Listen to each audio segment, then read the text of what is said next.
হাসিনা যেমন তার বাবের কান্না দেখিয়ে এই দেশের মানুষকে বোকা বানাতো, তেমনি এই হাসনাত সার্জিস, এই তাসনিম যারা, যাকে আমরা কখনো তেমন আন্দোলনে দেখেই নেই, সেই তাসনিম যারা গ্রুপেরা, দেবপ্রিয় ভট্টাচার্য গ্রুপেরা, এরা এই জুলাই প্রক্লেমেশনকে বিক্রি করে খাওয়ার জন্যই তারা প্রস্তুত আছে। ঘটনা যতটুকু রটে তার কিছু অংশ হলেও বটে। আমরা এই জুলাই আন্দোলন করেছি একই সাথে, তারা যে এরকম কক্সবাজারে এই 5 আগস্ট ঘুরতে যাবে এটা নিশ্চয়ই সন্দেহজনক আমাদের কাছে। আমরা যারা জুলাই সংগঠক হিসেবে কাজ করেছি বিভিন্ন পয়েন্টে, বিশেষ করে আমি মহাখালীতে ছিলাম, তো আমি আমার মাথায় আসে না যে এই আজকে 5 আগস্ট এখানে বড় একটা কনসার্ট হচ্ছে বা একটা প্রোগ্রাম হচ্ছে, তো এই প্রোগ্রামে কেন তারা এখানে নাই, তারা কেন কক্সবাজার গেল, এটা জাতির কাছে কিন্তু খোলাসা করতে হবে তাদেরকে। কারণ এই জুলাই অভ্যুত্থানের মাধ্যমে এই নতুন দল সরকারি পৃষ্ঠপোষকতায় গড়ে উঠেছে, এর পিছনে কোনো দুরভিসন্ধি আছে কিনা, বা আমেরিকার যে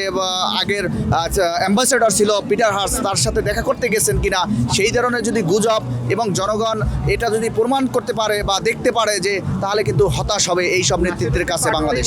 আজকে 5 আগস্ট তারা যদি এখানে না থাকে, ঢাকায় না থেকে তারা যদি কক্সবাজারে ঘুরতে যায়, এটা আসলেই দুরভিসন্ধি আছে কিনা, এর পিছনে কোনো কারণ আছে কিনা, এটা আমি একজন জুলাই সংগঠক হিসেবে তাদের কাছে প্রশ্ন করছি যে কেন তারা গেল। আমাকে সহ দেশবাসীকে এই জিনিসটা পরিষ্কার করতে তারা বাধ্য, কারণ তারা এখন আর কোনো ব্যক্তি, কোনো সার্জিস না, ব্যক্তি কোনো হাসানাত না, তারা কিন্তু দেশের একটা রোল প্লে করতেছে, তারা কিন্তু একটা রাজনৈতিক রোল প্লে করতেছে, তারা জাতির সামনে এই জিনিসগুলো উন্মোচন করবে আমি প্রত্যাশা করি। যে আজকের এমন দিনে আমরা মিডিয়া বারবার একটি খবর দেখতে পাচ্ছি যে কক্সবাজার হাসনাত সার্জিস যারা এবং নাসির পাটোয়ারি, এই 4 জনের নামই আসছে, সাথে আরও কেউ আছে কিনা জানি না, থাকলেও থাকতে পারে। এরা আজকে এমন দিনে জুলাই প্রক্লেমেশন, যেদিন জুলাই সনদ ঘোষণা হবে, তারা বলছে যে তারা এই আন্দোলনের মেন স্টেক হোল্ডার। তাহলে তারা এমন দিনে তারা কেন কক্সবাজারে যাবে, যেখানে আহতরা এখনও হসপিটালে, যেখানে এখানে হাজার হাজার মানুষ মানিক মে এভিনিউতে প্রক্লেমেশনের অপেক্ষায়, আগামী জাতির ভবিষ্যতের ঘোষণার অপেক্ষায়, সেখানে তারা পিটার হার্সের সাথে সেখানে গিয়েছে কি যায় নাই, সেই প্রশ্নই বা কেন আসবে? সেই প্রশ্ন তো আসার কথা না। বাংলাদেশের একমাত্র স্মার্ট সিটি বসুন্ধরা এখন আরো নিরাপদ, আধুনিকতায় আরো এক ধাপ এগিয়ে। ঘটনা যতটুকু রটে তার কিছু অংশ হলেও বটে। যদি না বটতো, যদি না এমন হতো, তাহলে কেন এমন কথা আসবে? যদি নাও আসে, এটাকে আমরা সত্য ধরে নিয়ে বলবো যে তারা নিজেরাই তাহলে আগামীতে চায় যে এই ধরনের ফ্যাসিস্ট বিরোধী আন্দোলন সবসময় টিকে থাকুক, ফ্যাসিস্ট টিকে থাকুক। কারণ যদি ফ্যাসিস্ট টিকে না থাকে তাহলে তাদের আর কোনো আন্দোলন থাকে না। তাহলে আমরা ধরে নিব তারা একই কায়দায়, হাসিনা যেমন তার বাবের কান্না দেখিয়ে এই দেশের মানুষকে বোকা বানাতো, তেমনি এই হাসনাত সার্জিস, এই তাসনিম যারা, যাকে আমরা কখনো তেমন আন্দোলনে দেখেই নেই, সেই তাসনিম যারা গ্রুপেরা, দেবপ্রিয় ভট্টাচার্য গ্রুপেরা, এরা এই জুলাই প্রক্লেমেশনকে বিক্রি করে খাওয়ার জন্যই তারা প্রস্তুত আছে। যদি না হতো তাহলে আজকে এমন দিনে তাদেরকে আমরা সকাল থেকে এইখানে আমরা উপস্থিত দেখতে পারতাম, যেটা আমরা দেখতে পাই নাই, এবং এটার জন্য আমরা অত্যাধিক লজ্জিত এবং ঘৃণা প্রকাশ করছি, যেটা জাতির এবং এই বৈষম্য বিরোধীর যারা আছে সকলের জন্য খুবই লজ্জা। আজকে এখানে আমরা উপস্থিত হয়েছি, আমাদের 1 বছর পিছনে যদি ফিরে যাই তাহলে আমরা দেখতে পাবো এই দিনটিতেই হাসানাত সার্জিস, নাহিদ, মাহফুজ সহ যারা ছিল তারা গুরুত্বপূর্ণ ভূমিকা পালন করছে, এবং তাদের অগ্রণী ভূমিকায় সারা দেশে অপামর জনতা একত্রিত হয়ে আমাদের এই স্বাধীনতা ছিনিয়ে এনেছিল।